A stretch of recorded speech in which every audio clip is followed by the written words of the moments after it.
Saya Muhammad Fihazim bin Kamadin, nombor metrik 279-961.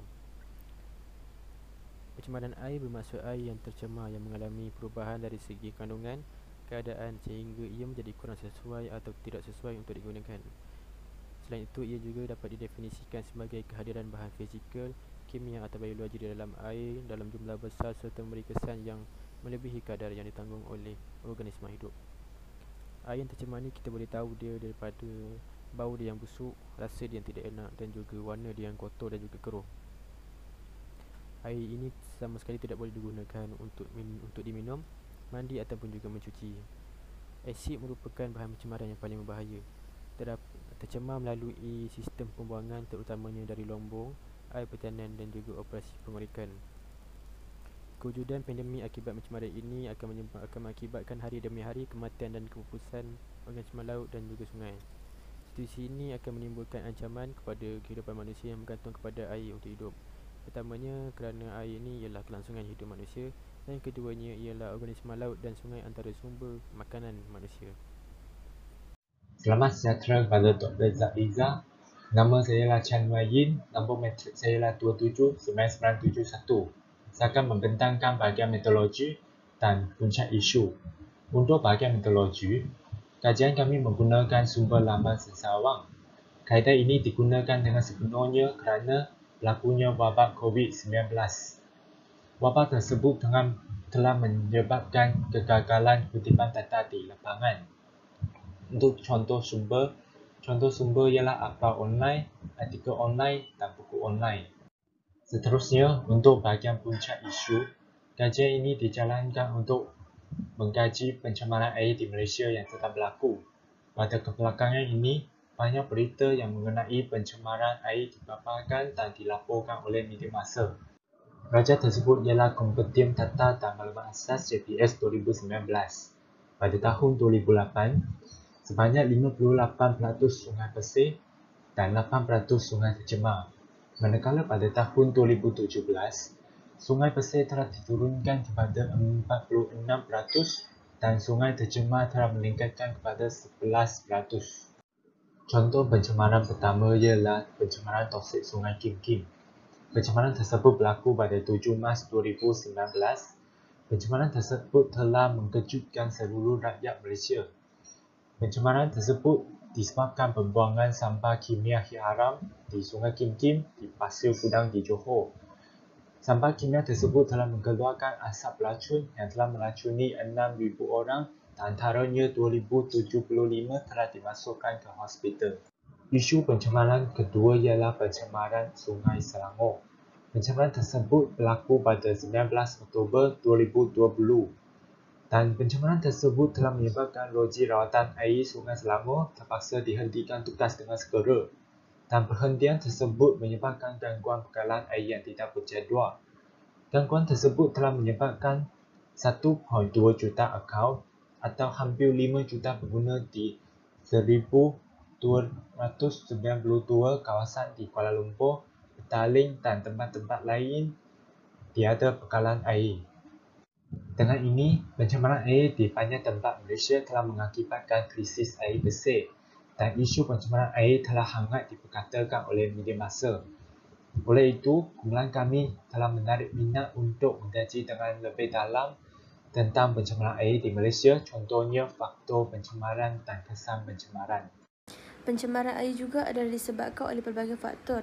Antara faktor yang menyebabkan berlaku pencemaran air adalah aktiviti pentanakan, pembuangan sisa cecair dan pepejal, aktiviti pertanian dan juga pembangunan secara tidak sistematik.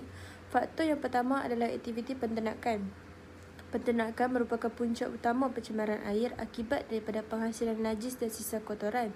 Namun, sikap mengambil mudah dan tidak bertanggungjawab oleh setiap masyarakat, iaitu dengan membuang sampah terus ke dalam sungai dan longkang, akan mengeruhkan lagi keadaan. Apabila air sungai tercemar ini tidak dirawat, ia akan memberi kesan terhadap kesihatan manusia. Faktor yang kedua adalah pembuangan sisa cecair dan juga pepejal. Pencemaran yang berterusan adalah berpunca dari tangki septik dan cesspool yang teras ke tanah. Ini akan menyebabkan kenaikan kandungan chemical oxygen demand iaitu COD dan biological oxygen demand iaitu BOD. Bahan kimia yang digunakan dan proses pengklorinan sebagai tujuan pembersih sistem septik yang menjadi pencemaran tambahan. Tanah sisa buangan dan bahan buangan akan mengakibatkan punca utama pencemaran tanah berlaku akibat penghasilan lecet yang mengandungi peringkat tinggi BOD, COD, nitrat dan juga klorida. Faktor seterusnya adalah aktiviti pertanian yang menggunakan bajak atau racun serangga. Bajak organik dan bukan organik digunakan untuk memberi nutrien kepada tumbuhan yang akan meresap ke tanah sehingga ke paras air bawah tanah. Penggunaan bajak ini akan menyebabkan berlakunya pencemaran kerana bahan tersebut menghalang penembusan cahaya matahari ke bawah permukaan air dan mengakibatkan tumbuhan dan hidupan liar akan pupus. Racun yang digunakan seperti racun serangga untuk menghapus haiwan perosak akan menyebabkan berlaku pencemaran.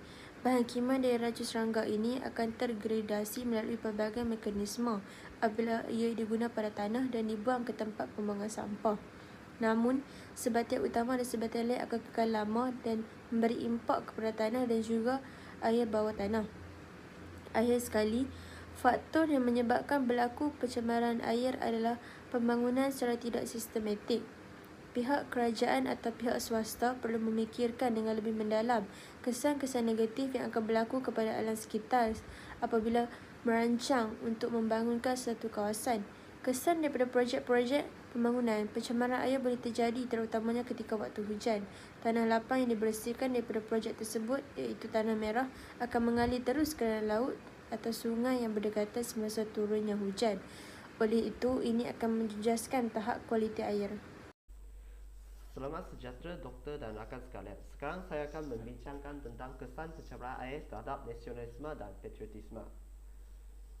Pertama sekali saya ingin membincangkan kepentingan air terhadap kehidupan harian manusia. Air digunakan sebagai minuman harian manusia. Selain itu, air juga digunakan untuk menjaga kebersihan dan untuk menjalankan aktiviti ekonomi manusia. Oleh itu, kekurangan sumber air yang bersih akan mendatangkan kesan yang sangat serius terhadap kehidupan seharian manusia seperti kesihatan terjejas dan sumber pendapatan berkurang. Bersampingan dengan bilangan manusia yang semakin meningkat dalam dunia ini, berbagai isu berkaitan dengan sumber air bersih telah timbul.